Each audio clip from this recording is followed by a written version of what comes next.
Баршаңызға қайырлы күн, құрметті көрермендер, каналыма қош келдіңіздер. Бүгін сіздермен базардағы кәріс салаттарынан ешқандай да кем түспейтін, жасалу жолы өте оңай, тәбет ашатын сәбіз салат дайындайтын боламыз.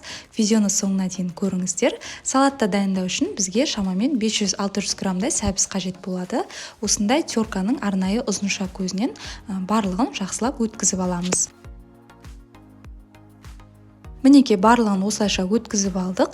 Енді келесі кезекте үстінен 1 шай қасық тұз саламыз. Одан кейін 1 шай қасықтай қант саламыз.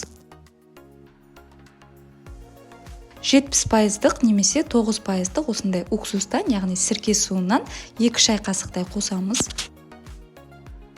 Енді барлығын жақсылап қолымызбен кішкене мұжғылай отырып араластырып аламыз.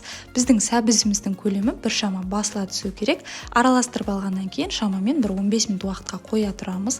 Оған дейін орташа көлемдегі бір пиязды видеода көріп тұрғандарыңыздай осылай ұсақтап турап аласыздар. Одан кейін табаны жақсылап қыздырып, үстінен 60 немесе 70 граммдай сұйық май құямыз. Майымыз қызғаннан кейін ұсақтап турап алған пиязды салып, жақсылап қатты отта қызарғанша қуырып аламыз. Құрметті көрермендерім, YouTube желісінде осы қазақша контенттің кеңінен дамуына өз үлестеріңізді қосып, осы видео ұнаса лайк басып, комментарий бөлімінде пікір қалдыра кетіңіздер, себебі әрбірлеріңіздің кері байланыстарыңыз мен үшін өте маңызды. Мінеке осылайша пиязды қызартып қуырып алдық. Одан кейін 3-4 шеше сарымсақты да үпкіштің ұсақ көзінен өткізіп дайындап қоямыз. Енді салатқа қосатын дәмдеуіштеріміз мейлінше весовой түрі, яғни келілеп сататын жерден алғандарыңыз дұрыс болады, өйткені пакетиктегі түрі онша дәм бермеуі мүмкін. Салатымызға бірінші үпкіштен өткізілген чеснокты саламыз. Одан кейін 1 шай қасық толтырып ұнтақталған паприканы саламыз.